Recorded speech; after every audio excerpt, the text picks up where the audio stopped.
তীক্ষ্ণ দৃষ্টিতে তাকালো অভিক। সেই দৃষ্টি উপেক্ষা করে কমন রুমে ঢুকে গেল তাহিয়া। অভিকের মেসেজ এলো, আমি বারান্দায় দাঁড়িয়ে আছি, দেখি কিভাবে যাও তুমি। আপনার চোখের সামনে দিয়েই যাব, আপনি টেরও পাবেন না। এটা তাহিয়া চ্যালেঞ্জ করলো যেন। অভিক ভুরু কুচকালো, অসম্ভব, তাহিয়া ওর সামনে দিয়ে যাবে আর ও টের পাবে না? রাগে মেয়েটা এলোমেলো কথা বলছে। সে লিখলো, যাও দেখি, যদি আমি ধরতে পারি তবে খাম দিয়ে যাবে। পুরো মাস আমাকে বিরক্ত করা ছাড়া আমার ক্লাস করবে, মনে থাকে যেন। তাহিয়ার কোনো উত্তর এলো না। অভিক ফোনটা দেখার ভান করে বারান্দার রেলিং ধরে দাঁড়িয়ে রইল। ওকে দেখে ছাত্রছাত্রীরা বারান্দা ছেড়েছে ইতিপূর্বেই। বারান্দা ফাঁকা, কাকপক্ষী গেলেও টের পাওয়া যাবে। অভিকের শেষ মেসেজ দেখে তাহিয়া বাঁকা হাসলো। ধরা পড়বো, তাও আবার আমি? No chance. এইসব কাজে আমি পারদর্শী। কাঁধ থেকে ব্যাগটা নামিয়ে চেন খুললো। ভেতর থেকে বেরিয়ে এলো কালো বোরখা। ভাগ্যিস আজ আশঙ্কা করেই নিয়ে এসেছে, নয়তো কি হতো। তাহিয়ার চশমা স্কার্ফ খুলে ব্যাগে ভরে নিল। তারপর ব্যাগটা কাঁধে নিল। ব্যাগের ওপরে কালো ঢিলেঢালা বোরখাটা জড়ালো। বোরখাটা ওর নানির, স্কুলে পড়াকালীন সময়ে একবার নানু বাড়ি গিয়ে নিয়ে এসেছিল। তার সেটা স্কুল পালানোতে কাজে লাগিয়েছে। বোরখাটার সাথে নেকাব ছিল, আর একটা ওড়নাও ছিল। প্রথমে নেকাব পরলো, তারপর ওড়না পরলো। আপাদমস্তক কালোই ঢাকা, শুধুমাত্র চোখের মনি দেখা যাচ্ছে, একেবারেই চেনা যাচ্ছে না। পিঠের ব্যাগটার জন্য উঁচিয়ে থাকায় দেখতে কুঁজো মহিলাদের মতো লাগছে অনেকটা। পুরো রূপ দিতে একটু কুঁজো হয়ে গেল। এবার দেখতে বয়স্ক বৃদ্ধের মতো লাগছে। নিজেকে একবার আয়নায় দেখে নিল তাহিয়া। মীরাকে বলল, কিরে, চেনা যাচ্ছে? মীরা মুখ টিপে হাসলো, না, একেবারে দাদিমা লাগছে তোকে। স্যার কেন? স্যারের 14 গোষ্ঠী এলেও চিনতে পারবে না। তাহিয়া হাঁপ ছেড়ে বাঁচল। বলল, তুই এখন আসবি না, নিচে গিয়ে কল দিব আমি, তখন নামবি। তোকে দেখলে স্যার সন্দেহ করবে। মীরা সাই জানালো। তাহিয়া কুঁজো হয়ে হাঁটা ধরল। অভিক ফোন থেকে চোখটা সরিয়ে সামনে তাকিয়ে মহিলাটাকে দেখল। বিশেষ প্রাধান্য না দিয়ে আবারও ফোনে নজর দিল। ভেবে নিল হয়তো কোনো ছাত্রছাত্রীর নানি দাদি হবে। মহিলা এদিকে ওদিকে হেলে হাঁটছেন, ঠিকমতো হাঁটতেও পারছে না, অথচ নাতি নাতনিকে দেখতে চলে এসেছেন 4 তালাবে। নিশ্চয় খুব আদরের। অভিক আরো কত কি না ভাবলো। তাহিয়া অভিকের পাশ কাটিয়ে চলে গেল। অভিক দেখল, কিন্তু কোশ্চিন কালেও ভাবতে পারল না এটা তার ছদ্মবেশী তাহিয়া।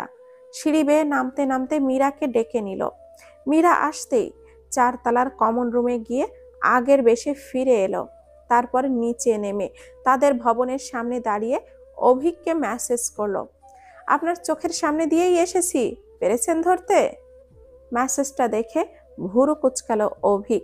তাহিয়া চলে গেছে? কখন? সে তো এখানেই ছিল। আশপাশ তাকালো, নিচে চোখ পড়তেই দেখলো তাহিয়া মীরা দাঁড়িয়ে আছে। ভালো করে পরখ করতেই চোখে পড়লো তাহিয়ার হাতে থাকা কালো কাপড় জাতীয় কিছু একটা। অভিককে দেখতেই বোধ হয় কালো ওড়নাটা গায়ে জড়ালো, ঠিক তেমন ভাবে একটু আগে যেভাবে জড়িয়েছিল। এটা ওই বৃদ্ধার গায়েই ছিল। তাহিয়ার কাছে কিভাবে এলো? 1 সেকেন্ড, একটু আগে তো বৃদ্ধাই গিয়েছে শুধু, তার মানে ওটা ছদ্মবেশী তাহিয়া ছিল। ঘটনা আঁচ করে বিস্ফোরিত চোখে তাকালো অভিক। কিংকর্তব্য বিমূঢ় হয়ে গেল।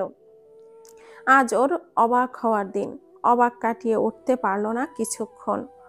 কত কি ভাবলো সে। বিস্মিত স্বরে বিড়বিড়ালো, কি সাংঘাতিক মেয়ে। মীরার ছলচাতুরির বুদ্ধিতে ঘন্টার কাজ মিনিট পাঁচেকে হয়ে গেল। ফাঁকিঝুঁকি কাজগুলোতে মীরা পারদর্শী। ক্যাশ কাউন্টারের সামনে দাঁড়ানো লম্বা লাইনের একেবারে সামনে একটা মেয়ে দাঁড়িয়েছিল, ফিজিক্স ডিপার্টমেন্টের, নাম মৃধা। মীরার দুঃসম্পর্কের আত্মীয় হয়। মৃধাকে দেখে এগিয়ে গিয়ে আড্ডা জুড়ে দিল মীরা। এমন একটা ভাব করলো যেন আত্মীয়তার খাতিরে মৃধার খোঁজ নিতে এসেছে, টাকা জমা দিতে নয়। একসাথে অনেকজন দাঁড়িয়েছিল। ভিড়ে কার হাতে ক্যাশ অবধি পৌঁছাচ্ছে এটা বোঝা যাচ্ছে না। কথা বলতে বলতে মীরা দুজনের টাকা দিয়ে দিল। কথার মাঝে তাদের দুজনের নাম উচ্চারণ করলো। মৃধা ভাবলো মীরা এমনি কথা বলছে। খাতায় নাম লিখিয়ে কথার ইতি টেনে বেরিয়ে গেল মীরা। অন্য দিক থেকে রিসিপ্ট নিয়ে ডিপার্টমেন্টে জমা দিল। সেমিনারে অভিক ছিল। একটাবার তাকালোও না অবধি। অভিক ভুরু কুচকে কয়েকবার তাকালো। এত রাগ কেন এই মেয়ের? সন্ধ্যার পর রিনাকে দিয়ে ভুট্টা ভেজে পপকর্ন করলো তাহিয়া। আজ সন্ধ্যা থেকে গভীর রাত অবধি মুভি দেখার সিদ্ধান্ত ওর। পপকর্ন ভর্তি বাটি হাতে বসার ঘরে গেল। মুভি ছেড়ে বসলো সোফায়। মুভি দেখার মাঝে মীরার কল দিল। কথা বলতে বলতে রুমে গেল। মিনিট 5 বাদে কথা শেষ করে বসার ঘরে আসতেই সে চমকালো। অভিক ডাবল সোফায় আয়েশি ভঙ্গিতে বসে আছে। টিভিতে খেলা চলছে। দৃষ্টি টিভির দিকে নিবদ্ধ। লোকটা কেন এসেছে? তার রাগ ভাঙাতে, নাকি অন্য কোনো বাহানা? দেখা যাক কি করে। সে আজ পাত্তা দিবে না। নির্বিকার চিত্তে অভিকের পাশের সোফায় গিয়ে বসলো তাহিয়া। চোখে মুখে রাগের ঝলকানি। অভিকের হাতে রিমোট ধরা। এক টানে হাত থেকে রিমোটটা কেড়ে নিয়ে চ্যানেল পাল্টাতে শুরু করলো। অভিক অবাক হয়ে বলল, ম্যাচ দেখতেছিলাম তো, পাল্টালে না কেন? বউকে রাগিয়ে ম্যাচ দেখা হচ্ছে? তাহিয়া অগ্নি দৃষ্টিতে তাকালো অভিকের দিকে। চোখ দিয়ে আগুন বেরোচ্ছে। চোখ দিয়েই শাসালো যেন। অভিক অবিশ্বাস্য চোখে চাইল। কদিন আগেও তার সামনে অস্বস্তিতে কাঁপাকাঁপি করছিল এই মেয়ে, আর আজ তাকে চোখ রাঙাচ্ছে। কিভাবে তাকিয়ে আছে, যেন চোখ দিয়েই বাষ্প করে ফেলবে একেবারে। অভিকের মনে পড়ে না শেষ কবে তাকে দেখে এইভাবে কেউ চোখ রাঙিয়েছে। মা বাবার বাধ্য সন্তান ছিল বিধায় শাসন পড়েনি বলতে গেলে। অবনী বিয়ের আগে রাগ দেখাতো, তবে এত তীক্ষ্ণ চোখে তাকাতো না। অবনীর রাগের স্থায়িত্ব বেশিক্ষণ থাকতো না। এই রাগ, এই হাসি।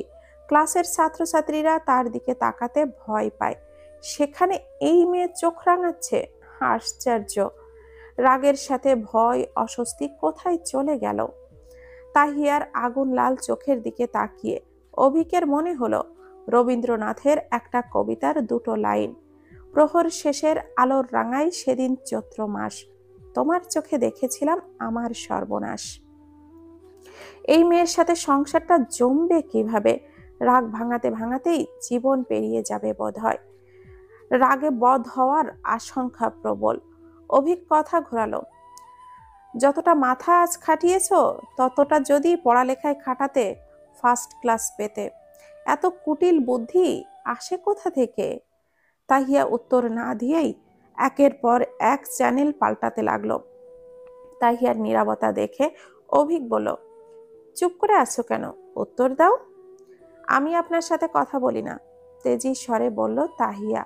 অভিক ভুরু কুচকালো। কেন বলো না? আপনি ধমকে ক্লাস থেকে বের করে দিয়েছেন আমায়। টিভি থেকে চোখটা সরিয়ে রাগত দৃষ্টি ফেলে বলল তাহিয়া। অভিকের হাসি পেল। এখন হাসা ঠিক হবে না, হিতে বিপরীত হতে পারে। হাসিটা চেপে গম্ভীর স্বরে বলল, দোষ তুমি করলে আমি শাসনও করতে পারবো না? প্রশ্নের উত্তরে ধারালো স্বরে প্রশ্ন করলো তাহিয়া। তাই বলে ধমকে ক্লাস থেকে বের করে দিবেন? ক্লাসে বিশৃঙ্খলা পছন্দ করছি না আমি। এর আগেও কত ছাত্রছাত্রীকে ক্লাস থেকে বের করে দিয়েছি, তাও তোমার অজানা নয়। তারপরও তুমি বিশৃঙ্খলা করছিলে কেন? আমি ভাবিনি আপনি আমাকে ওইভাবে ধমক দিয়ে বের করে দিবেন। আগে একটা কথা ছিল, কিন্তু এখন। পুরো কথাটা শেষ করলো না তাহিয়া। রাগের স্বরে বলল অভিক, আগের কালবৈশাখী ছিল, আর এখন তোমার মনে বসন্ত নেমেছে, তাই আমি তোমাকে ধমকাতে পারবো না, তাই তো? থামলো অভিক। স্মিত হেসে ভুরু বাঁকিয়ে বলল, আর তোমার পক্ষ থেকে আসা বসন্ত গায়ে মাখিয়ে আমি অধর টধর এদিকে ওদিকে নিব, এমন কিছু কি ভেবেছিলে? লজ্জা পেলেও প্রকাশ করলো না তাহিয়া। দৃঢ় স্বরে বলল, আপনি মানুষটা ভীষণ খারাপ। অভিক এবার শব্দযোগে হাসলো। হেসে বলল, তুমি এই খারাপ মানুষটার ওপর গভীর প্রেমে পড়েছ। আমি কিন্তু টের পাচ্ছি। তুমি কি টের পাচ্ছ? লোকটা তাহিয়ার রাগ ভাঙাতে এসেছে নাকি জব্দ করতে এসেছে বুঝতে পারল না তাহিয়া রাগ দেখানোর আগেই কথা দিয়ে পেঁচিয়ে ধরছে। এভাবে চলতে থাকলে রাগের ধারে রাখা যাবে না। একমাত্র উপায় হলো প্রস্থান। তাহিয়া উঠে দাঁড়িয়ে গম্ভীর মুখে বলল, থাকুন, আপনি আপনার টের নিয়ে, ঠিক আছে? হনহন করে বেরিয়ে গেল তাহিয়া। ও বের হলো, তুহিন এসে ঢুকলো। সোফাতে বসতে বসতে বলল, আবহাওয়া তো সুবিধার না ভাইয়া, ঝগড়া টগড়া হয়েছে নাকি? অভিক বিড়বিড়ালো, এক ধমকে আমাকে যে নাস্তানাবুদ করছে। ঝগড়া করলে তো বোধ হয় অন্য গ্রহে পার্সেল করে দিবে। তুহিনের উদ্দেশ্যে হেসে বলল, তেমন কিছু না। তাহিয়াকে রেগে বেরিয়ে যেতে দেখছে তুহিন। রাগারাগি হয়েছে নিশ্চয়, তবে অভিকের চেহারা দেখে মনে হচ্ছে রাগটা একপাক্ষিক। সে উৎসাহী গলায় বলল, আপুর চকলেট ভীষণ পছন্দ। চকলেট পেলে আপুর রাগ ঝরে যাবে। আপনি চকলেট নিয়ে গিয়ে আপুর রাগ ভাঙানোর চেষ্টা করতে পারেন, কাজ হবে। থেমে বলল, আপনি তো চকলেট আনেননি, আমি কি নিচে গিয়ে নিয়ে আসবো? রাগ না ভাঙলে আপু সারা রাত মুখ ফুলিয়ে বসে থাকবে, ঘুমাবেও না। সকালে মাইগ্রেনের ব্যথায় ছটফট করবে। আপুকে অসুস্থ দেখতে ভালো লাগে না আমার। তুহিনের স্বরে স্পষ্ট উদ্বিগ্নতা, যত্নাভাব। অভিক উঠে দাঁড়ালো, পরিধেয় সাদা টি শার্টটা টেনে ঠিক করে হেসে বলল, লাগবে না, রাগ এমনি ঝরে যাবে। তুমি বসো, আমি দেখি গিয়ে। তুহিন সাই জানালো। অভিক তাহিয়ার রুমের দিকে এগিয়ে গেল। দরজাটা ভেজানো ছিল, নকও করলো না। ভেতর থেকে আওয়াজ এলো না। হালকা ঠেলে প্রবেশ করলো ভেতরে। তাহিয়া ফুলো মুখে বিছানায় বসে আছে। অভিক গিয়ে দরজার দূরত্ব রেখে পাশে বসলো। অভিকের অস্বস্তি টের পেয়ে তাহিয়া রেগে বলল, কেন এসেছেন? বসন্ত এসে গেছে, আসতে তো হতোই। অভিক মনে মনে বলল কথাটা, মুখে বলল, স্ত্রীর রাগ ভাঙানো সুন্নত। একটা সুন্নত পালনের সুযোগ পেয়েই হাতছাড়া করলাম না, হেসে বলল অভিক। তাহিয়ার রাগটাও কমেনি এক বিন্দু। অন্যদিকে ঘুরে বসে বলল, লাগবে না আপনার রাগ ভাঙানো, আপনি থাকুন আপনার গম্ভীরতা আর দায়িত্ব নিয়ে। অভিকের হাসি থামলো, স্বরটা কোমল হয়ে এলো। লেকচারার পাত্রকে বিয়ে করলে একটু আধটু তো ধমক খেতেই হবে, এর জন্য এত রাগ করলে হবে? তাহিয়া উত্তর দিল না। অভিক ফিরতি বলল, দেখো, দোষটা তোমার ছিল। শিক্ষক হিসেবে অন্যায়ে সরি বলাটা শোভা পায় না, আর আমি সরি বলবও না। তবে স্বামী হিসাবে স্ত্রীর রাগ ভাঙানোর জন্য ঘুরোতে নিয়ে যেতে পারি তোমাকে। এই ভর সন্ধ্যায় ফুচকা খেতে নিয়ে গেলে রাগটা কি ঝরবে? আমি কোথাও যাব না। তাহিয়া অনড়। অভিক তাহিয়ার মাঝে এক হাত দূরত্ব। অভিক হাত বাড়িয়ে তাহিয়ার কুনুই ধরে টেনে নিজের কাছে আনলো। তাহিয়ার হৃৎপিণ্ড লাফিয়ে উঠল, শ্বাস আটকে এলো। আলতোভাবে আগলে নিল। অভিক বলল, বসন্ত এসে গেছে হিয়া, হোক ঋতুতে কিংবা মনে। বসন্ত এলে ঘুরতে যেতে হয়, তৈরি হয়ে নাও, ঘুরতে যাব। কি ডাকলো লোকটা? হিয়া। ওর নাম তাহিয়া, সবাই এই নামে ডাকে, কেউ হিয়া বলে ডাকেনি তো। জীবনে প্রথম শোনা নামটা কানে ঝংকার তুলে বাজলো, মনে তীরের মতো বিঁধল। 3 দিনের রাগ 3 সেকেন্ডে ঝরে গেল। নামটাই কি ছিল, এত মধুর লাগলো কেন? 3 দিনের হাজারো অভিযোগ অভিমান ফিকে হয়ে পড়ল 2 অক্ষরের নামটার কাছে। কি ছিল নামটায়? কেন টানলো কেন? অভিকের বুক বন্ধনীতে আবদ্ধ তাহিয়া, বিস্ময়ে কিং কর্তব্য বিমূঢ় ও, কল্পনা এবং বাস্তবতার মাঝের দেওয়ালে আটকানো মন। অভিকের পরবর্তী আচরণ ওর বিশ্বাসযোগ্য হচ্ছে না। মনে হচ্ছে সবটাই কল্পনা। এমনটা হয় নাকি? হৃদস্পন্দন বেড়ে গেছে, উত্তেজনায় স্নায়ুবিক দৈবলত্বগ্রস্ত হয়ে শরীরটা কাঁপছে। ভাঁজ করা নেত্রপল্লব নড়ছে অনবরত। কড়া পারফিউমের একটা সুঘ্রাণ নাকে এসে বাড়ি খাচ্ছে। অম্লজানের ঘাটতি দেখা দিয়েছে। তাহিয়া যখন বিশ্বাস অবিশ্বাসের সন্ধিক্ষণে দাঁড়ানো, তখন অবিশ্বাসের অস্তিত্বে বিলীন করতে অভিকের কোমল স্বর এসে কানে বাজল। সেই চমৎকার ডাকটা, হিয়া। তাহিয়া মন্ত্রমুগ্ধ হয়ে শুনল। এটা বাস্তবতা। সত্যি লোকটা ওকে ডাকছে চমৎকার একটা নামে। বসন্ত কি বিপরীত পক্ষ থেকেও হানা দিয়েছে? নয়তো এই আচরণ তো হওয়ার কথা নয়। ভাবনার মাঝে হাসির রেখা ফুটল তাহিয়ার ঠোঁটের কোণে। সেই হাসিতে লজ্জার গাঢ় আভা। মৃদুভাবে চোখ খুলল, সাদা কাপড়ে চোখ পড়ল। লোকটা আজ আবার সাদা শার্ট পরে এসেছে। রাগের বশ্য তাই খেয়াল করা হয়নি। এতক্ষণে খেয়াল হলো। সাদা শার্ট পরার অপরাধে কিছু বলতেই মাথা তুলে তাকালো। অভিকের শান্ত চাহনি এসে ধাক্কা খেলো চোখে। ঠোঁটের কোণে হাসি ঝুলিয়ে তার দিকেই তাকিয়ে আছে। অন্য সময়ের মতো এই হাসিটাই কৌতুক মেশানো নেই। এই হাসি শুদ্ধ, নির্মল, মায়ায় মাখা। চোখ মুখে অন্যরকম এক অনুভূতি খেলা করছে। এই মুখভর্তির সাথে পরিচিত নয় তাহিয়া। চমকালো। হৃদস্পন্দনের মাত্রা বেড়ে বেরোলো শখানেক। অভিযোগ তুলতে উদ্যত হওয়ায় স্বরটা অবরুদ্ধ হয়ে গেল। একটা অক্ষরও বের হলো না। ইন্দ্রজল ছাপানো দৃষ্টি থেকে দৃষ্টি সরালো তাহিয়া। অনেকটা সময় পরে নিজেকে ধাতস্থ করে মৃদু জবাব দিল, হুম। তাহিয়ার কপালে আসা চুলগুলো সরিয়ে দিয়ে আলতো স্বরে অভিক প্রশ্ন করলো, আমার সাথে বসন্তবিলাস করতে যাবে হিয়া? লজ্জায় আড়ষ্ট তাহিয়া আবেশে চোখ বুঝল। এই প্রস্তাব অগ্রাহ্য করার সাহস আছে ওর? দুই অক্ষরের নামটা ওর ভেতর থাকা রাগ, সাহস সব বাষ্প করে দিচ্ছে। তাহিয়া মৃদু স্বরে বলল, হুম। রাগ পড়েছে তাহলে অবশেষে? অভিক প্রসন্ন হাসল। সেই হাসিতে প্রশান্তি, স্বস্তির রেখা মিশে আছে। বুক বন্ধনী থেকে অর্ধাঙ্গিনীকে মুক্ত করে বলল, তৈরি হয়ে নাও তবে, রাত নামলো বলে। অভিকের কাছে ঘেঁষে বসে রইল তাহিয়া। নড়ল না, চোখটা বন্ধ করে নীরবতায় গা মাড়ালো। এক মুহূর্ত ছেড়ে যেতে ইচ্ছে করছে না ওর এই সুন্দর মুহূর্তটাকে। মনে হচ্ছে এটা কোনো স্বপ্ন। একটু নড়লেই স্বপ্ন ভেঙে যাবে। অভিকের মুখে ওর হৃদয় হরণী নামটা আর শুনতে পাবে না। নড়লে অনেক কিছুই হারিয়ে ফেলবে। তাহিয়াকে বসে থাকতে দেখে অভিক বলল, দেরি হয়ে যাবে, যাও তৈরি হয়ে নাও, আমি আন্টির সাথে দেখা করে আসি। আসার পর আর দেখা হয়নি। উঠে দাঁড়ালো অভিক। তড়িৎ চোখ খুলল তাহিয়া। আকুতি ভরা স্বরে বলল, যাবেন না, এখানেই বসে থাকুন প্লিজ। অভিক প্রাণবন্ত হাসল। এই ক্ষণে নেতিবাচক উত্তর দিতে মন সায় দিচ্ছে না।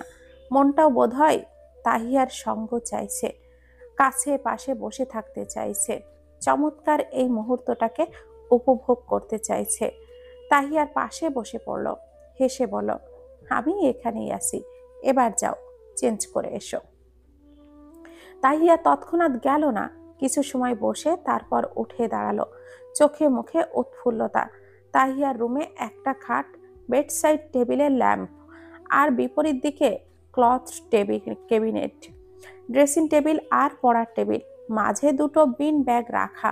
তাহিয়া ক্লথ ক্যাবিনেটের দিকে পা বাড়িয়ে ভাবনায় মজল।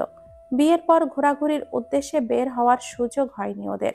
এটাই হচ্ছে প্রথম। প্রেম পুরুষের সাথে বসন্ত বিলাস করতে যাওয়ার সময় বাঙালি নারীরা শাড়ি জড়ায় গায়ে, চুলে খোপা বেঁধে গাজরা গোজে। সেও কি শাড়ি পরবে? কাজলে চোখ রাঙিয়ে কপালে টিপ পরবে? রেশমি চুড়ি পরবে কি হাতে? সাজবে কি অভিকের নিমিত্তে? নাকি সাদামাটা ভাবেই নিজেকে উপস্থাপন করবে প্রাণ পুরুষের সামনে? দ্বিধায় পড়ল তাহিয়া। ক্যাবিনেটের দরজা খুলে কাপড়ের ভাঁজে চোখ বোলাতে লাগলো। আকস্মিক মাথা ঘুরিয়ে অভিকের উদ্দেশ্যে বলল, শাড়ি পরি। বিছানায় আধ শোয়া হয়ে ফোন দেখছিল অভিক। তাহিয়ার কথা শুনে ফোন থেকে চোখটা উঠিয়ে বলল, শাড়ি কি আমার জন্য পরবে? তাহিয়া সরাসরি উত্তর দিল না, ঘুরিয়ে বলল, আপনি বললে শাড়ি পরে যাব। উপলক্ষ যদি আমি হই তবে আমি বলবো পরার দরকার নেই। আগেও বলেছি, এখনো বলছি, তুমি সেই ড্রেস পরবে যা পরে তুমি আরাম বোধ করো। তুমি শাড়িতে আরাম বোধ করো না, অস্বস্তি হয় তোমার।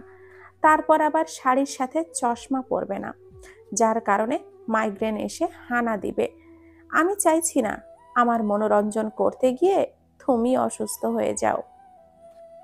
আমার কাছে আমার মুগ্ধতার চেয়ে তোমার সুস্থতা স্বস্তিবোধ বেশি জরুরি। অস্বস্তিদায়ক ড্রেস আপ নেওয়ার কোনো দরকার নেই। এভারেজ ড্রেস আপ নাও। ড্রেস আপে আমার মনে বিশেষ অনুভূতি জন্মাবে না বা বদলাবেও না। আর যদি শাড়ি পরাটা একান্তই তোমার ইচ্ছা হয় তবে পরতে পারো, ধীর স্বরে বলল অভিক। তাহিয়া ঘুরে দাঁড়ালো। দ্বিধা কেটে গেছে। শাড়িটা অভিকের জন্যই পরতো। শাড়ির প্রতি ওর বিশেষ টান নেই। ইচ্ছে শক্তিরা শাড়ির দিকে ঝুঁকছে না। তাহিয়া হ্যাঙ্গার টাঙানো কুর্তি আর থ্রি পিসের কালেকশনে চোখ রাখলো। কোথাও বের হওয়ার আগে মেয়েদের সবচেয়ে কঠিন একটা প্রশ্নের মুখোমুখি হতে হয়, কি পরে যাব। দ্বিধা শঙ্কায় বাসা বাঁধে মনে। কঠিন প্রশ্ন তীরে বিদ্ধ হয়ে তাহিয়া আবার দ্বিধার সাগরে ডুবল। এক একটা ড্রেসে চোখ বুলাচ্ছে আর মুখ বাঁকাচ্ছে। এটা হবে না, এটা বেশি লাইট, এটা বেশি ডার্ক, এটা লম্বা, এটা খাটো, এমন হাজারো বাহানা। আকস্মিক সাদা থ্রি পিসের দিকে নজর গেল। সাদা। তড়িৎ পেছনে ঘুরে চাইল। অভিকের গায়ে টি শার্টটাও সাদা। মিলিয়ে পড়লে কেমন হয়? মন যখন মিলে গেছে তখন পোশাক মিলাতে দোষ কোথায়? চঞ্চল মন সাই জানালো। সিদ্ধান্ত পাকাপোক্ত করে চেঞ্জ করে এলো। ড্রেসিং টেবিলের সামনে বসলো এবার। চোখে কাজল, কপালে টিপ, ঠোঁট রাঙালো নুড লিপস্টিকে।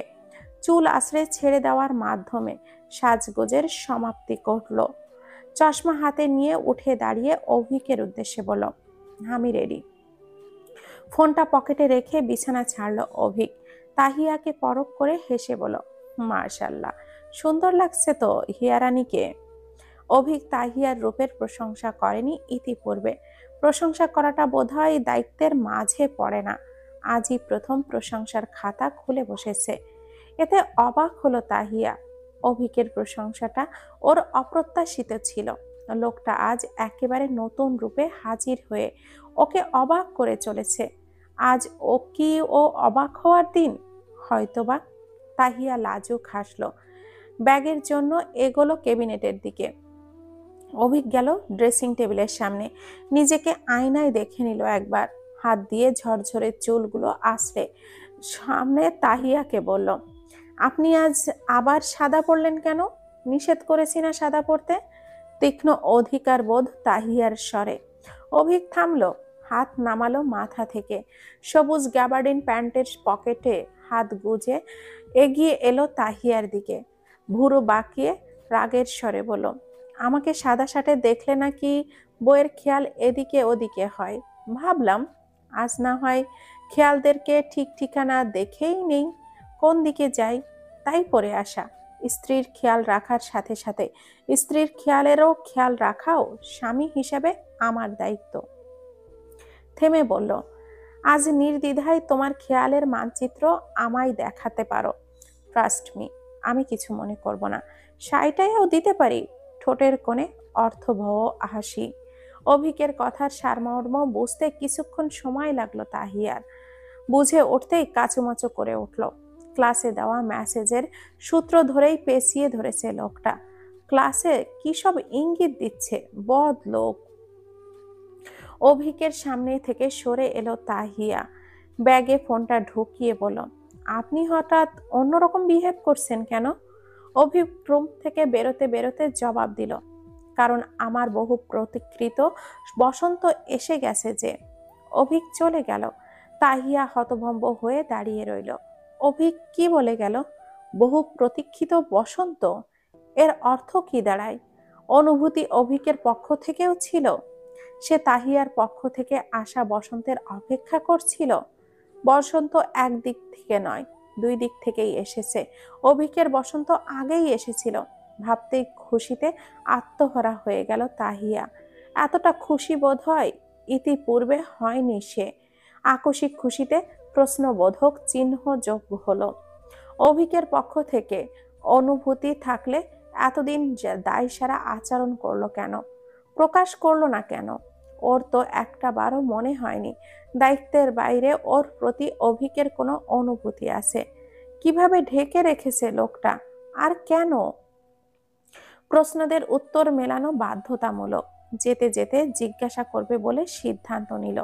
উত্তর না পাওয়া অবধি শান্তি পাবে না। বসার ঘরে মাহমুদার সাথে কথা বলছে অভিক। তুহিনও আছে আশেপাশে। তাদের আলাপচারিতার মাঝে উপস্থিত হলো তাহিয়া। চোখ বুঝে উৎফুল্লতা, ঠোঁটের কোণে হাসি, সুখ সুখ ভাব বয়ে চলেছে সারা গতরে। তুহিন বোনকে পরখ করে অবাক হলো। এই তো কিছুক্ষণ আগে রেগে অগ্নিশর্মা হয়েছিল, অল্প সময়ের ব্যবধানে রাগ পড়ে গেল। রেগে থাকা ব্যক্তির সাথে ঘুরতে বের হচ্ছে, তাও কি হাসি মুখে ভাব। আবহাওয়া এত দ্রুত বদলে গেল কিভাবে? তুহিন অবাক হয়ে ভগ্নিপতির দিকে তাকালো। মাহমুদের সাথে কথা বলার ফাঁকে তুহিনের দিকে তাকিয়ে মৃদু হাসলো অভিক। বোঝালো সব ঠিকঠাক। মাহমুদার সাথে কথা শেষ করে যাওয়ার সময় পাশাপাশি দাঁড়িয়ে কি যেন বলে হেসে উঠেছিল দম্পতি। চমৎকার সেই দৃশ্যটা লাগলো তুহিনের কাছে। মনে প্রশান্তি বয়ে গেল। বোনটা সুখে থাকবে। তাহিয়ার কঠিন রাগ যে নিমিষেই দূর করতে পারবে, সেই তাহিয়াকে আগলেও রাখতে পারবে। মাহমুদার কাছ থেকে বিদায় নিয়ে চলে গেল অভিক। তাহিয়া পুরোটা সময় মেয়েকে পরখ করছেন তিনি। তাহিয়া অভিকের সম্পর্কটা ঠিক হয়ে গেছে, এমন একটা কথাই এলো। খুশিতে আত্মহারা হলেন তিনি। প্রশান্তি বুক ভরে গেল। বিড়বিড় করে বলল আলহামদুলিল্লাহ। নিচতলায় এসে দেখলো গেটের কাছে একটা সাদা রঙের টয়োটা প্রিমিও গাড়ি পার্ক করা। অভিক গিয়ে গাড়ির কাছে দাঁড়ালো। গাড়ির পেছনের দরজাটা খুলে বলল আসো। তাহিয়া ভুরু কুচকাল। অভিক ওর পরিবারের গাড়ি ছিল না, অন্তত ওর এটা জানা নেই। তবে কার গাড়ি নিয়ে এসেছে অভিক? প্রশ্ন করলো। কার গাড়ি? আমাদের পারিবারিক গাড়ি, গত সপ্তাহে নিয়েছি, বাবা ছেলে মিলে। মা উঠেছেন, এখন আপনি উঠে ধন্য করুন, নাটকীয় ভঙ্গিতে বলল অভিক। খবরটায় খুশি হওয়ার কথা থাকলেও খুশি হতে পারল না তাহিয়া। কত রাত জেগে জল্পনা কল্পনা করেছে অভিকের সাথে রিক্সা করে শহরের এই মাথা থেকে ওই মাথা ঘুরবে, ফুটপাত ধরে হাঁটবে অলিগলিতে। সেই সব জল্পনাদেরকে কি করবে এখন সে? রিক্সার হুড তুলে রোদ মাখা ভর দুপুরে আইসক্রিম হাতে ঘোরা, পড়ন্ত বিকালে হুড ফেলে মৃদু বাতাস গায়ে মাখিয়ে প্রেম পুরুষের সাথে শহরের ব্যস্ত রাস্তা পাড়ি দেওয়ার মাঝে যে আনন্দ, যে সুখ নিহিত, তা কি আর কারের ভেতরে নিহিত থাকে? তাহিয়ার চাহিদাগুলো ভীষণ ছোট ছোট। অল্পতেই খুশি হওয়া মানুষদের তালিকায় ফেলা যায় ওকে। তার অল্প খুশির তালিকা আজ রিকশায় ঘোরার কথা লিপিবদ্ধ আছে। ব্যতিক্রম কিছু হলে মনও ক্ষুণ্ণ হবে। তাহিয়া আমতা আমতা করে বলল রিকশায় যাওয়া যায় না? রিকশায় যেতে চাইছো? অবাক হয়ে বলল অভিক। তাহিয়া ইতিবাচক মাথা নাড়ালো। ভাবলো অভিক হয়তো ওর মতো বিপক্ষে গিয়ে কিছু বলবে, কিন্তু ওকে অবাক করে দিয়ে অভিক হেসে বলল আজকের সন্ধ্যাটা তোমায় দিলাম। এই সন্ধ্যায় সবকিছুই তোমার ইচ্ছা মাফিক হবে। রিকশাতেই যাব। কি সুন্দর শোনালো কথাটা। তাহিয়ার আজ বিস্ময়ের সাথে সাথে মুগ্ধ হবার দিন, ভুল ভাঙার দিন। আজ শুধু অভিক তাকে চমক প্রদত্ত তথ্য জানিয়ে যাবে। তাহিয়া উচ্ছ্বাসিত গলায় বলল সত্যি? গাড়ির ড্রাইভারকে বিদায় দিয়ে অভিক রাস্তায় নামলো। রিকশার খোঁজ করতে করতে বলল হ্যাঁ সত্যি, আমার সপ্তাহের এই সন্ধ্যাটা হিয়া রানীর। খালি রিকশা পেয়ে প্রথমে উঠল অভিক। ঝুঁকে তাহিয়ার দিকে হাত বাড়িয়ে বলল উঠে এসো। অবনীর বাসায় যাওয়ার দিন কত ভয়, কত জড়তা, কত দ্বিধা নিয়ে প্রথমবারের মতো অর্ধাঙ্গের হাত ধরে রেখেছিল তাহিয়া। হাত দেওয়ার আগেই কতবার ভেবেছে শঙ্কাটা বোধ হয় বিষের ঘরে গিয়ে দাঁড়াবে। আজ ওর মাঝে কোনো জড়তা নেই, দ্বিধা নেই, নেই ভয়, নেই ভাবুক হওয়ার ইচ্ছে।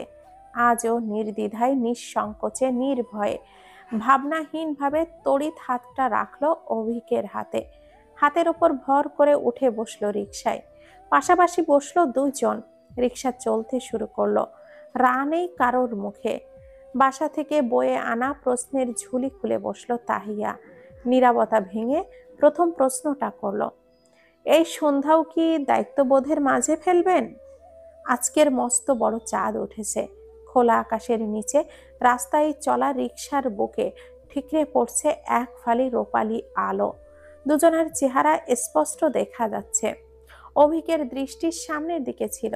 তাহিয়ার প্রশ্নে ওর দিকে নিবদ্ধ হলো। নির্দ্বিধায় বলল, অবশ্যই না, আমি আজ দায়িত্বের খাতিরে আসিনি।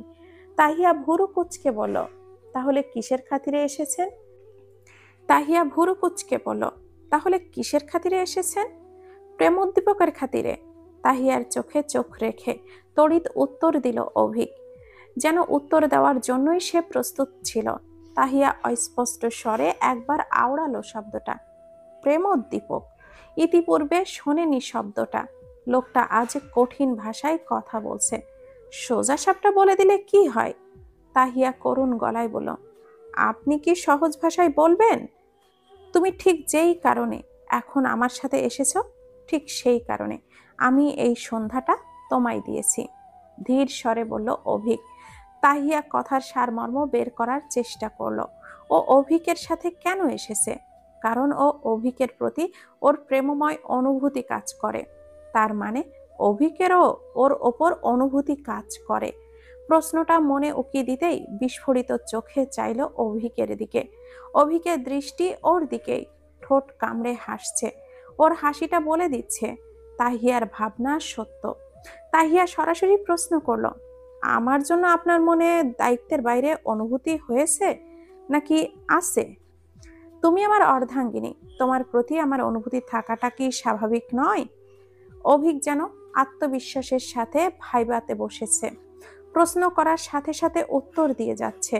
সব উত্তর যেন ওর জানা, একেবারে স্বাভাবিকও। ও স্বাভাবিকতায় অস্বাভাবিক হয়ে গেল। তাহিয়া অস্থির হয়ে বলল, কিন্তু আমি টের পাইনি কেন? কারণ আমি প্রকাশ করিনি।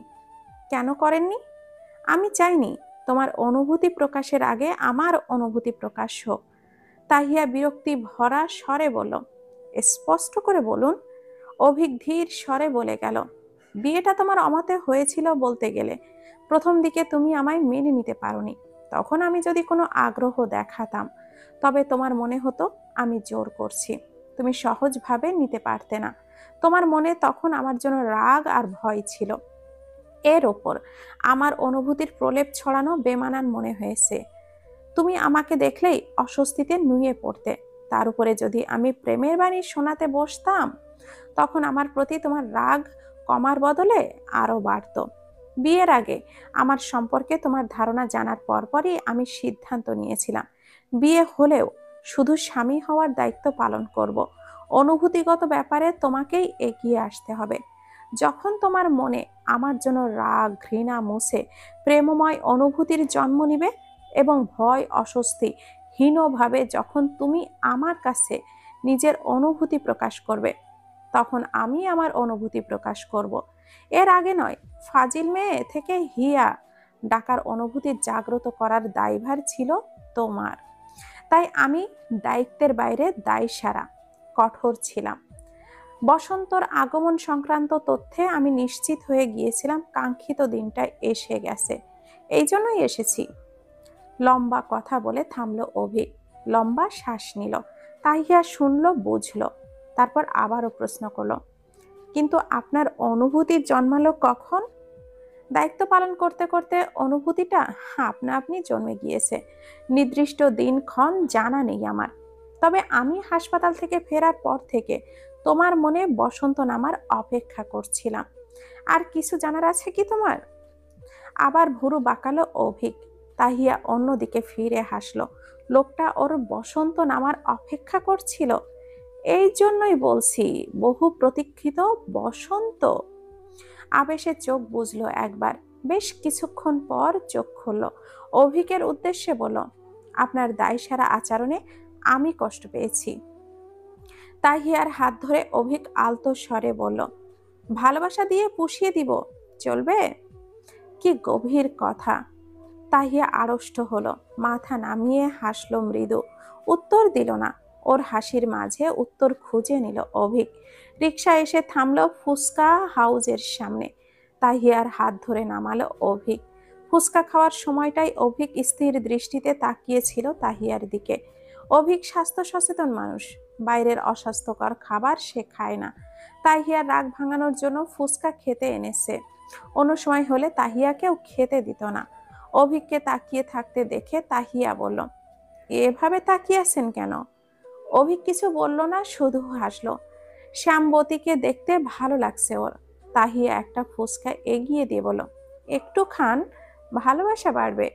অভিক মজা করে বলল, মনে যেটুকু জমা আছে তাও তুমি হজম করতে পারবে না, আর বেড়ে কি হবে? তাহিয়ার খাওয়া শেষ হলো, টক লেগে গিয়েছে হাতে। টিস্যু আনা হয়নি সাথে। আশেপাশে ওয়েটারকেও দেখা যাচ্ছে না। বিরক্তিতে ভুরু কুচকালো তাহিয়া।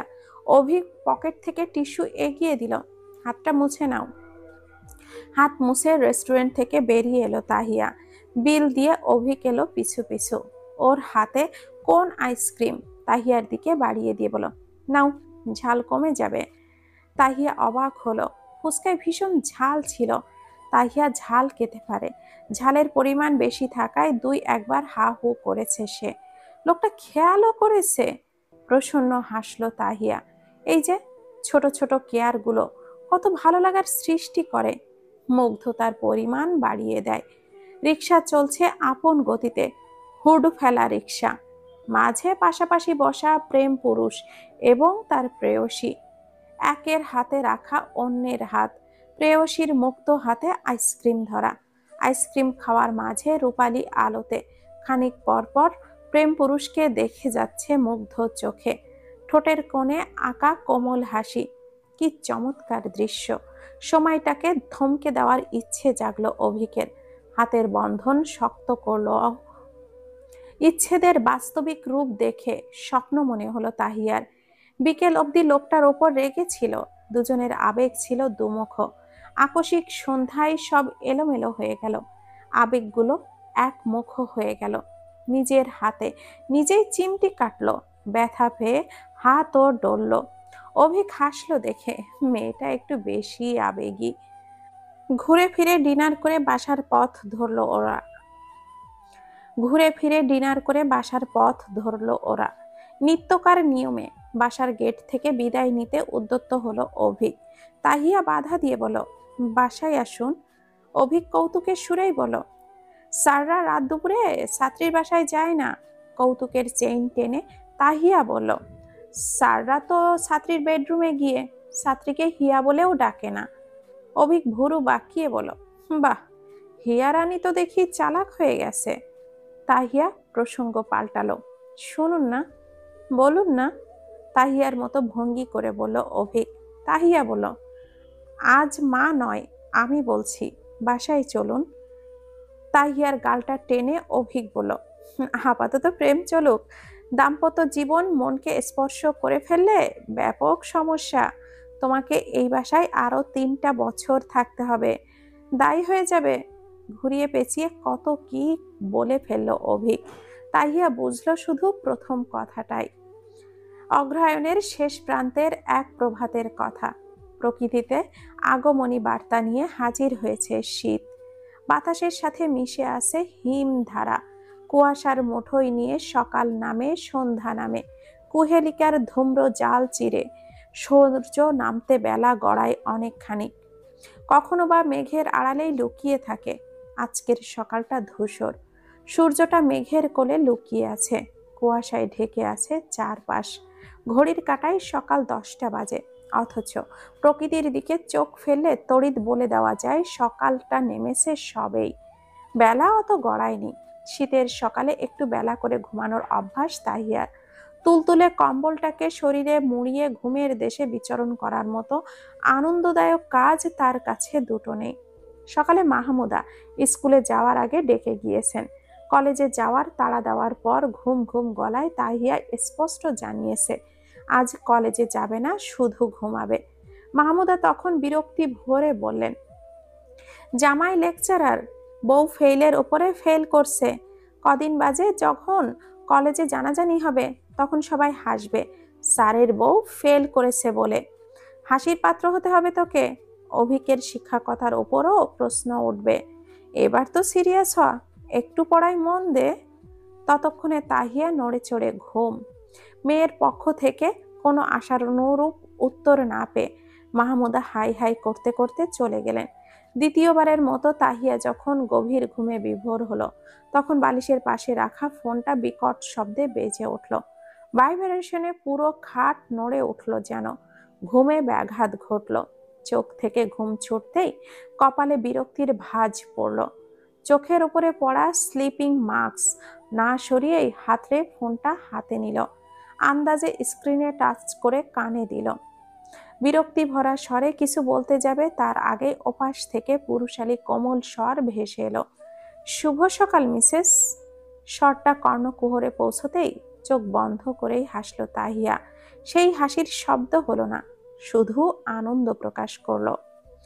এমন একটা স্বর শুনে ঘুম ভাঙলে প্রফুল্ল চিত্তে দিন পার করা যায়।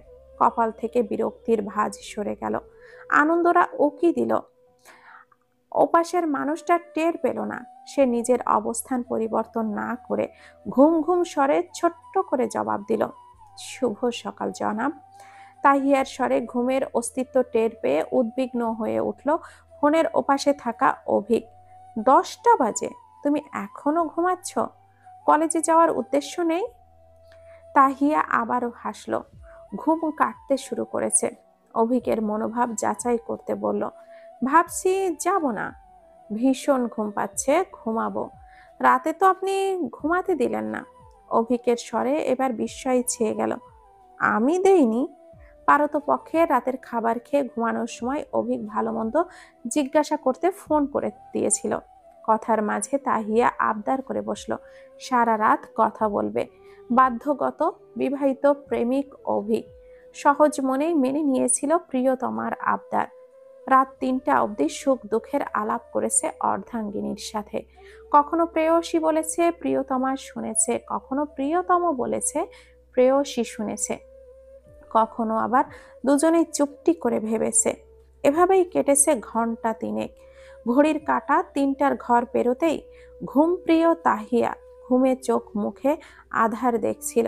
ঘুমে ঢুলুঢুলু হয়ে ঘুমের কথা বলে ফোনটা রাখলো। ঘুম নেমেছিল অভিকের চোখেও। সে ঘুমকে সায় দিয়ে ঘুমিয়ে পড়ল। ঘুমানোর কথা থাকলেও তাহিয়া ঘুমালো না। বিছানায় গা এলিয়ে দিতেই তাহিয়ার মাথায় দুষ্টু বুদ্ধি হানা দিল। লোকটা এখন তার প্রেমিক পুরুষ, তাও বৈধ। প্রেমিকদের জ্বালানো প্রেমিকদের একেবারে জন্মগত অধিকার। নতুন প্রেমে পড়লে রাত জেগে ভাবতে হয়, কথা বলতে হয়, ভালোবাসার আলাপ করতে হয়। আর মশাই আরামে ঘুমাবেন? তা তো হবে না। ঘুমে ওর চোখও বুজে আসছে, তবুও ঘুমাবে না। আজ অভিককে বিরক্ত করবে। এই নিমিত্তেই ঘুমকে প্রাধান্য না দিয়ে অভিককে কল দেওয়া শুরু করলো। অভিক ঘুমের মাঝেই ফোনটা ধরে যখন কানে হ্যালো বলল, তখন তাহিয়া ঠোঁট চেপে হেসে উত্তর দিল, আপনি কি ঘুমিয়ে পড়ছেন? ঘুমে কাদা অভিক হা হু করছিল। তাহিয়া আচ্ছা ঘুমান আপনি বলেই ফোনটা রেখে দিয়েছে। এর মিনিট 2 বাদে আবারও কল দিয়েছে। অভিক ঘুম ঘুম স্বরেই বারবার বলছিল, ঘুমিয়ে পড়ো, রাত জাগলে মাইগ্রেনের ব্যথা উঠবে। তাহিয়া কানে তোলেনি সেই কথা, বিরক্ত করেই গিয়েছে। শেষে অভিকের চোখ থেকে ঘুম বিদায় করে ক্ষান্ত হয়েছে। অভিক যখন পুরোপুরি স্বাভাবিক স্বরে বলল, তুমি কি কিছু বলতে চাইছো? কোনো সমস্যা হয়েছে হিয়া? তাহিয়া বুঝে নিল অভিকের চোখ থেকে ঘুম চলে গেছে। নিজের কার্য সিদ্ধি হয়েছে ভেবেই বাঁকা হাসলো সে। হাই দিয়ে বলল, শুভরাত্রি বলা হয়নি, সেটা বলতেই ফোন দিয়েছিলাম। এখন বলছি, শুভরাত্রি। আমার ঘুম পাচ্ছে, ঘুমাবো, আপনিও ঘুমান। ঠোঁট চেপে হেসে ফোনটা রাখলো তাহিয়া। অভিক হতবিহ্বল হয়ে বসে রইল বিছানায়। এখন অভিক সেই ঘটনাটাকে ইঙ্গিত করছে। তাহিয়া ঘুম ঘুম স্বরে বলল, তা নয়তো কি, রাত 3টা অবধি আপনার কথায় ডুবে গিয়ে ঘুমাতে পারিনি আমি। তা কথা বলার আবদারটা কে করেছে শুনি? এটা তো সিচুয়েশন ডিমান্ড ছিল। প্রেমে পড়লে রাত জেগে কথা বলতে হয়।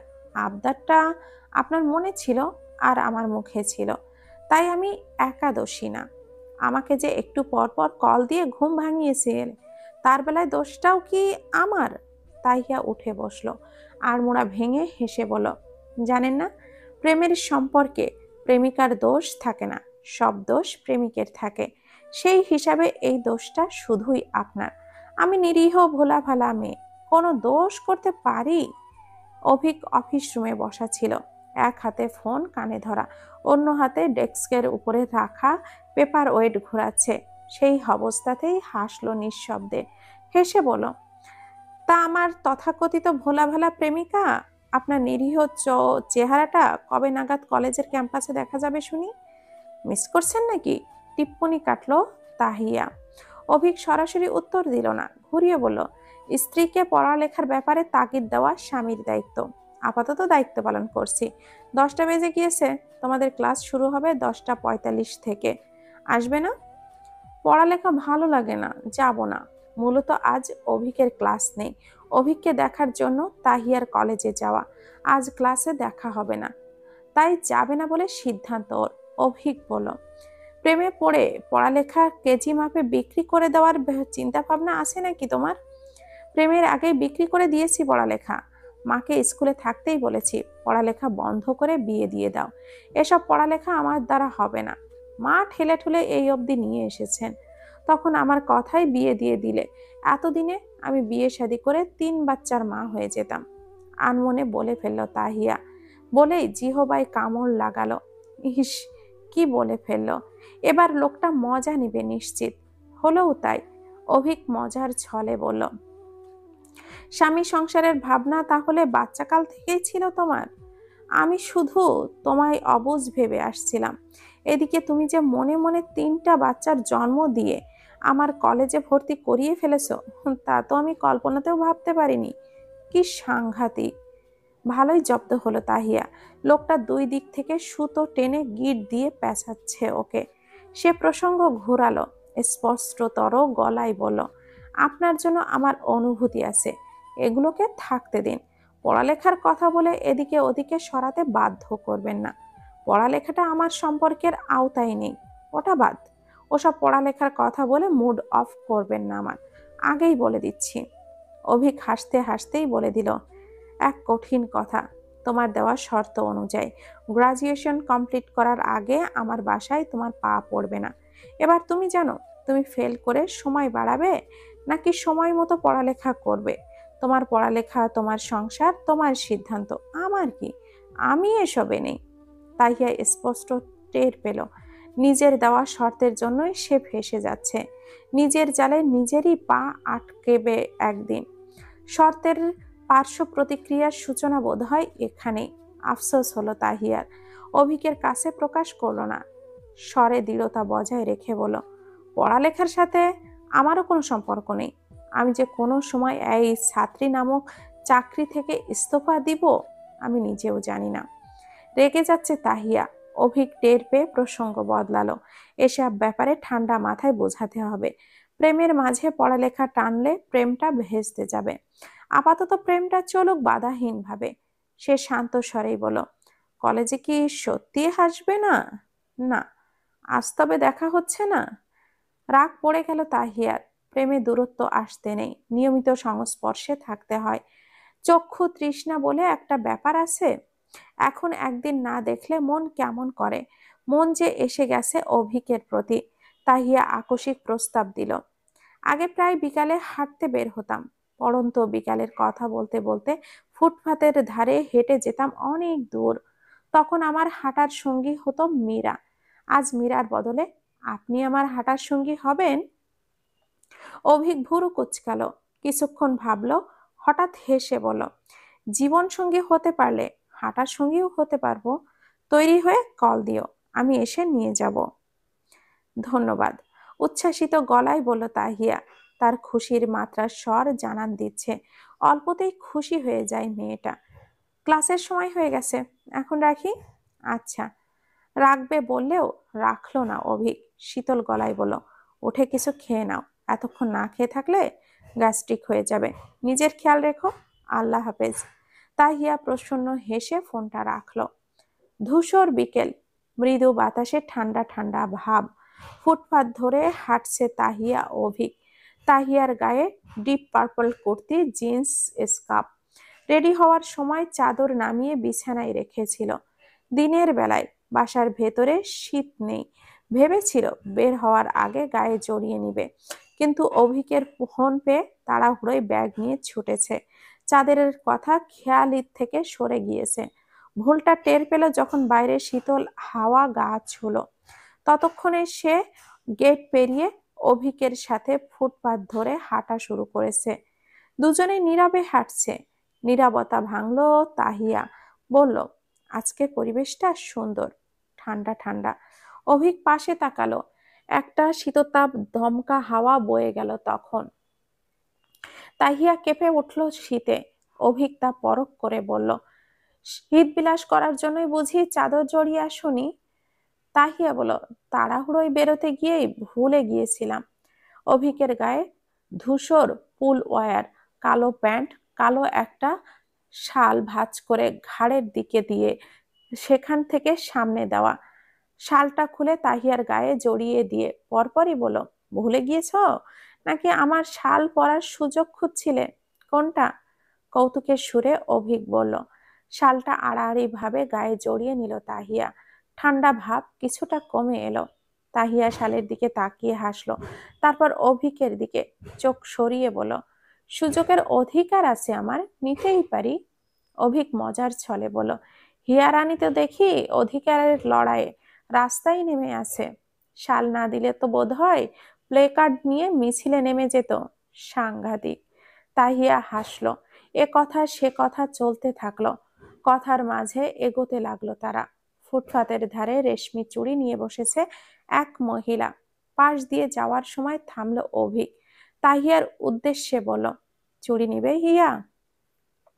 শতকরা ৯৫ ভাগ বাঙালি নারী রেশমি চুড়ি পছন্দ করে। তাহিয়ার পছন্দ অপছন্দের তালিকা সম্পর্কে খুব বেশি ধারণা নেই অভিকের। ধীরে ধীরে যেগুলো সামনে আসছে সেগুলো জানতেছে। ৯৫ ভাগ নারীর মধ্যে তাহিয়া আছে কিনা নিশ্চিত নয় অভিক। সম্ভাবনা আছে বলেই জিজ্ঞাসা করা। অভিকের প্রশ্নে তাহিয়া থামলো। চুড়ির ঝুড়ির দিকে তাকাতেই মুখটা উৎফুল্লতায় ভরে উঠল। চুড়িটা বেশ পছন্দ ওর। শাড়ি পরা হয় না বলে রেশমি চুড়িও বেশি পরা হয় না। মেয়েরা পছন্দের জিনিসগুলো না পরলেও কিনে রাখে। নিজের রুমের ড্রেসিং টেবিলের ড্রয়ারে সাজিয়ে রাখতে পছন্দ করে। তাহিয়াও তার ব্যতিক্রম নয়। রেশমি চুড়ি দেখলেই কেনে। চুড়ির একটা আলনাও রয়েছে, তাতে সাজিয়ে রাখে। এই কাজটা আনন্দের সাথেই করে সে।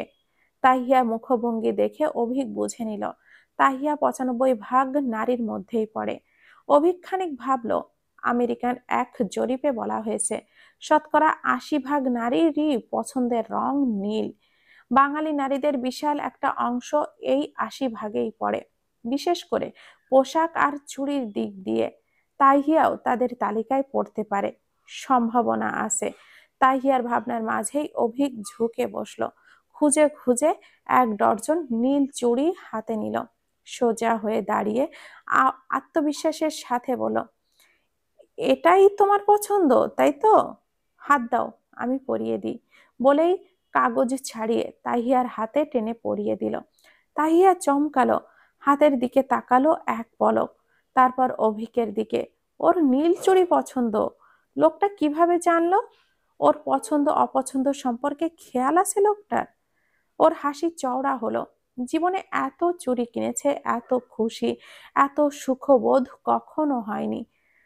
কোন চুড়ি এতটা বিশেষও লাগেনি যতই এই চুড়িগুলো লাগছে।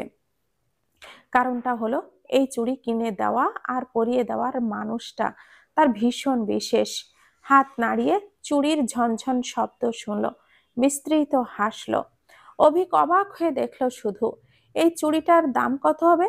৩০ কি ৪০ টাকা। অথচ তাহিয়ার খুশি দেখে মনে হচ্ছে সে হিরে পেয়েছে। অল্প কয়েকটার জিনিসে কেউ এতটা খুশি হতে পারে জানা ছিল না অভিকের। সে তো জানতই না তাহিয়ার পছন্দ সম্পর্কে। শুধু আইকিউ কাজে লাগিয়ে চুড়ির কথা জিজ্ঞাসা করেছে আর পরিয়ে দিয়েছে।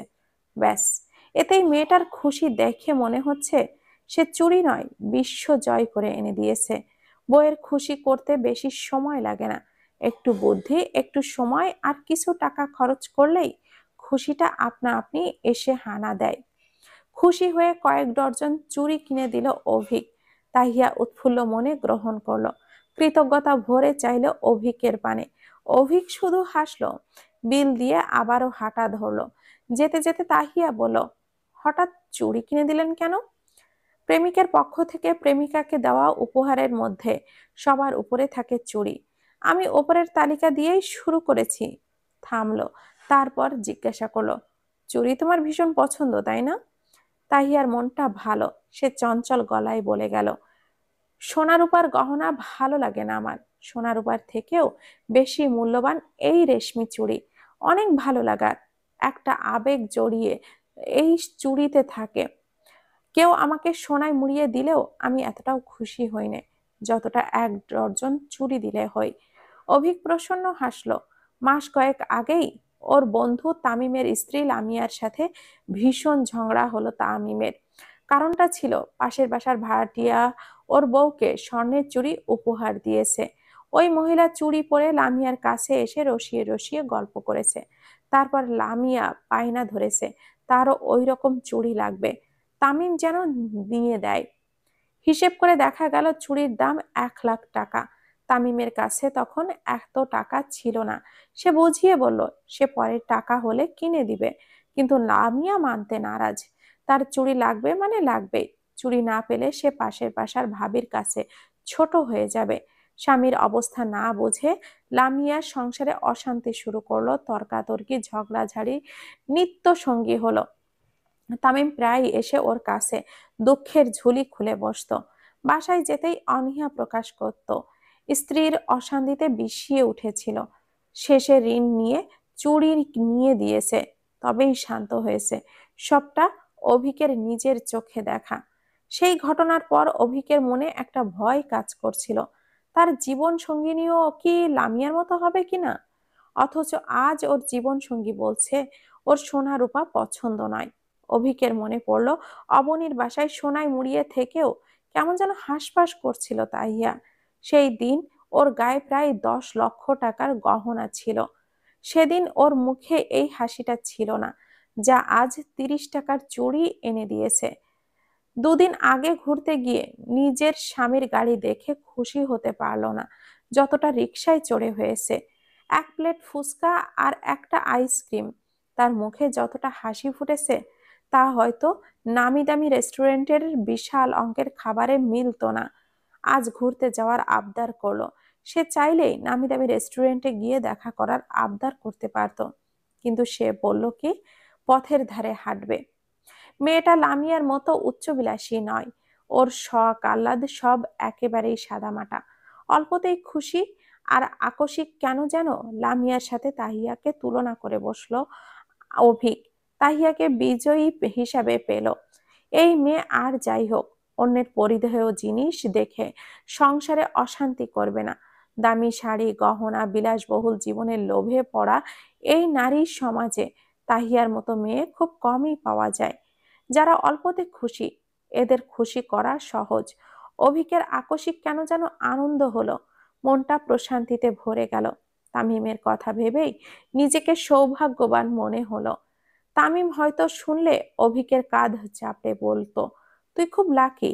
এমন মেয়ের কয়জনের হয়? তোর জীবনটা সেট।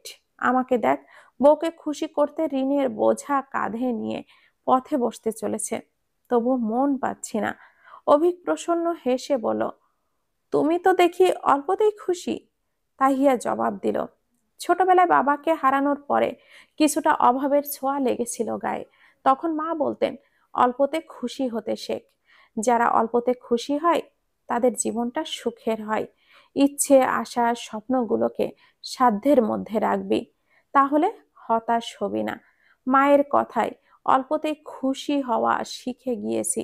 খুশির কারণকে সাধ্যের মধ্যে নিয়ে এসেছি। সুখগুলোকে খুঁজে নিয়েছি। মায়ের সামান্য আয়ে দিন শেষে যা পেয়েছি তাতেই পৃথিবীর সব সুখ কুড়িয়ে নিয়েছি। খুশিতে ভরা স্বর তাহিয়ার। ওর কথাগুলো চমৎকার শোনালো। অভিকের মন ছুঁয়ে গেল। আসলেই অল্পতে যারা খুশি হয় দিন শেষে তারাই সুখী হয়। যারা উজ্জ্বল দৃষ্টান্ত লামিয়া আর তাহিয়া। অভিক বলল, আন্টি চমৎকার শিক্ষা দিয়েছেন তোমাদের। এই পর্যায়ে মায়ের উপরে গর্ববোধ হলো তাহিয়ার। মায়ের চিন্তা ভাবনা চমৎকার। মা সবসময় সেটাই করেন যেটাতে তাহিয়া ভালো থাকবে, কিন্তু ও তৎক্ষণাৎ বিষয়টাকে সহজভাবে নিতে পারে না। মায়ের মনের কথা না বুঝে মাকে শত্রুর খাতায় নিয়ে যায়। দিন শেষে ঠিকই বোঝে। এই যে অভিককে ধরে বেঁধে মা ওর জীবনে আনলেন, প্রথম প্রথম মায়ের উপরে সে কি রাগ হলো ওর। মা বারবার বলেছিলেন অভিক ভালো ছেলে, তোকে ভালো রাখবে। ও বিশ্বাস করেনি, ভেবেছে মা এমনি বলেছে। কিন্তু যখন অভিকের সাথে মিশতে শুরু করেছে, তখন মায়ের কথার সত্যতা খুঁজতে পেরেছে। সেই সাথে প্রতিনিয়ত অনুধাবন করতে পেরেছে অভিকের মতো চিৎকার মানুষ সারা জীবনে আসে না, তার জীবনে এসেছে, মা এনে দিয়েছে। সে চাইলে আনতে পারতো না। অভিকের সুন্দর ব্যক্তিত্ব কখনোই তার চোখে পড়তো না। প্রতিনিয়ত মনে হয় অভিক ওর জীবনের চমৎকার উপহার। এই উপহারটা আল্লাহ মায়ের মাধ্যমে ওর কাছে পাঠিয়েছেন। মায়েরা সন্তানদের ভালো বোঝেন যতটা সন্তানরা নিজের ভালো বোঝে না। কৃতজ্ঞ মায়ের প্রতি সে। ভাবনাগুলো মনে আসতেই মায়ের প্রতি ভক্তি শ্রদ্ধা বেড়ে গেল তাহিয়ার। সে খুশি মনে বলল, আমার মা মানুষটা চমৎকার, মা হিসেবে সার্থক। অভিক তাহিয়ার মাথায় হাত দিয়ে চুলগুলো হালকা নেড়ে বলল, আন্টির মেয়ে আন্টির মতোই চমৎকার হবে। অভিকের মনটাও হঠাৎ বেশ প্রফুল্ল হয়ে গেল। অনাবিল শান্তিতে ছুঁয়ে যাচ্ছে মনটা।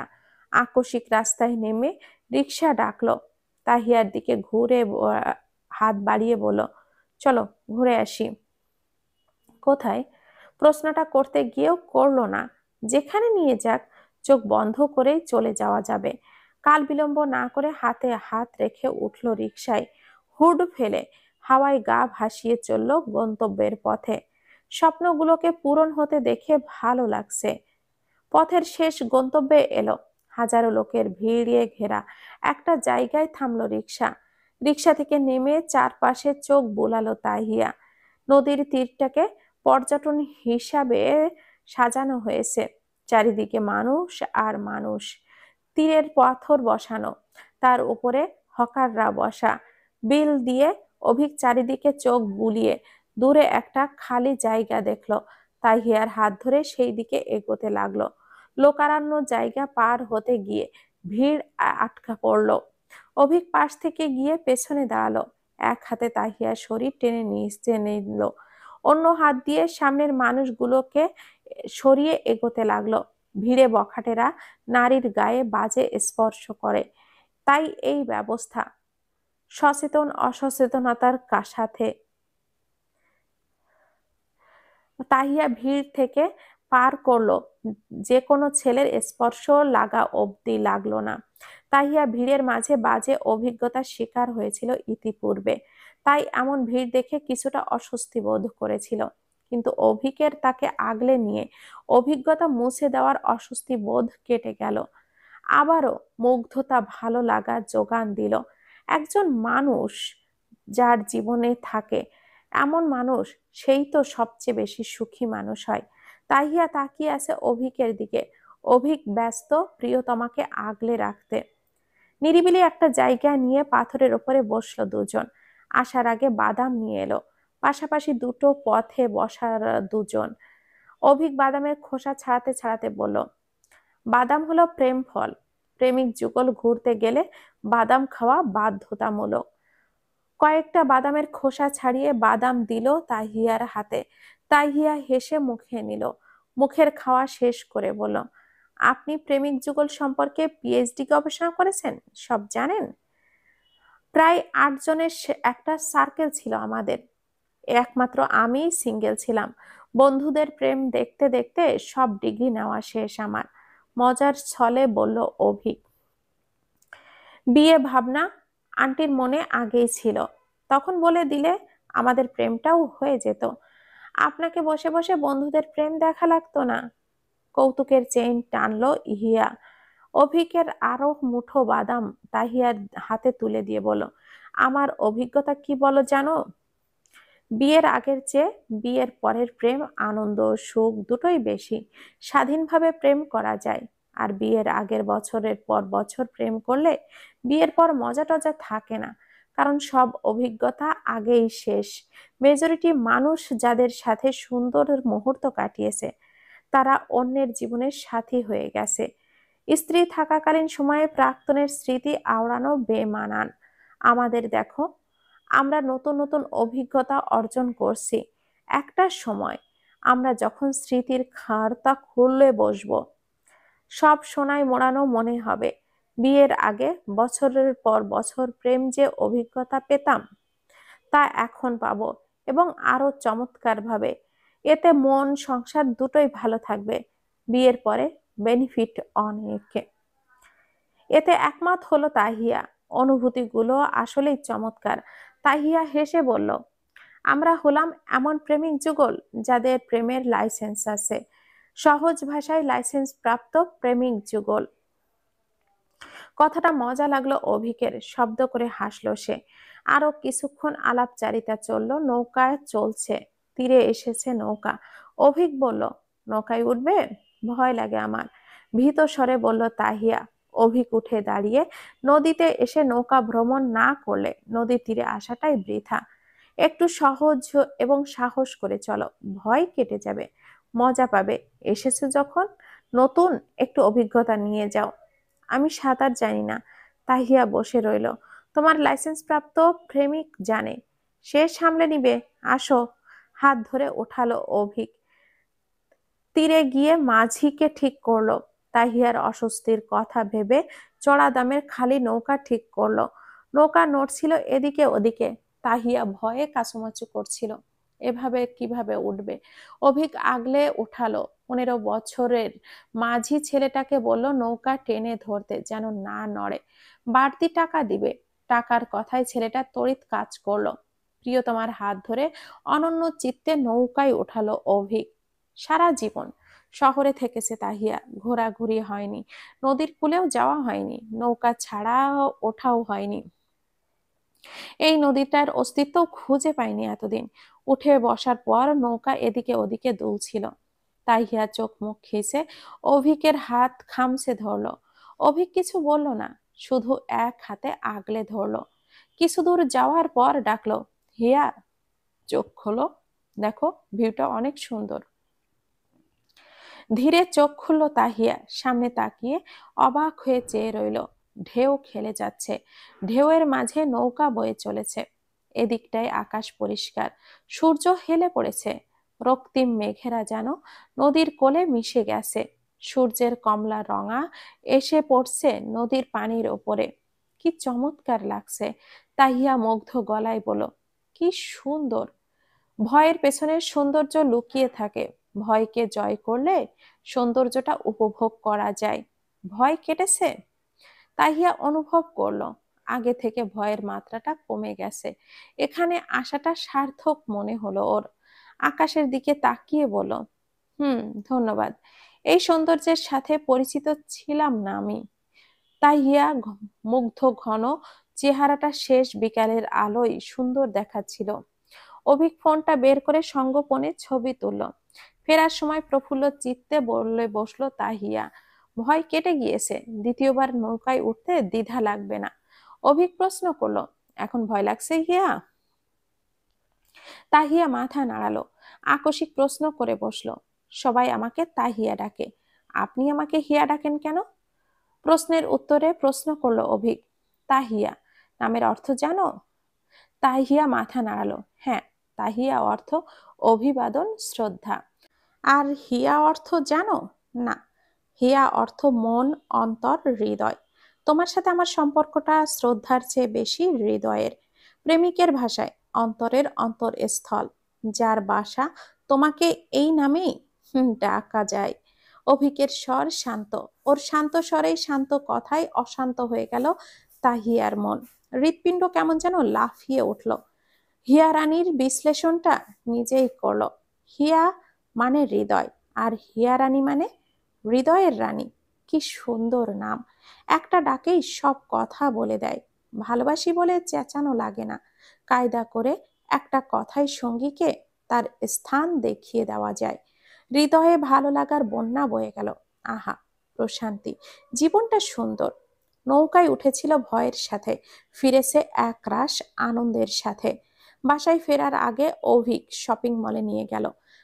কাপড়ের দোকানে নিয়ে তাহিয়াকে বসিয়ে দিল কাপড় কিনতে। বিয়ের পর সেভাবে কেনাকাটা হয়নি। এক গাদা জামা কাপড় নিল, কি ভেবে দুটো চাদর ও সোয়েটারও নিয়ে নিল। সাথে বলল, শীত যতদিন থাকে গরম কাপড় ছাড়া বের হবে না, ঠান্ডা লেগে যাবে। শপিং মল থেকে বের হয়ে তাহিয়া বলল, প্রেমিকরা কি এগুলো কিনে দেয়?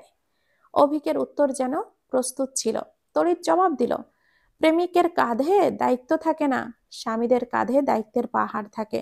প্রেমিকদের দায়িত্ববান না হলেও চলে, কিন্তু স্বামীদের দায়িত্ববান হওয়া বাধ্যতামূলক। প্রেমিকরা প্রেম বোঝে আর স্বামী বোঝে দায়িত্ব। এক্ষেত্রে আমি প্রেমিক নই।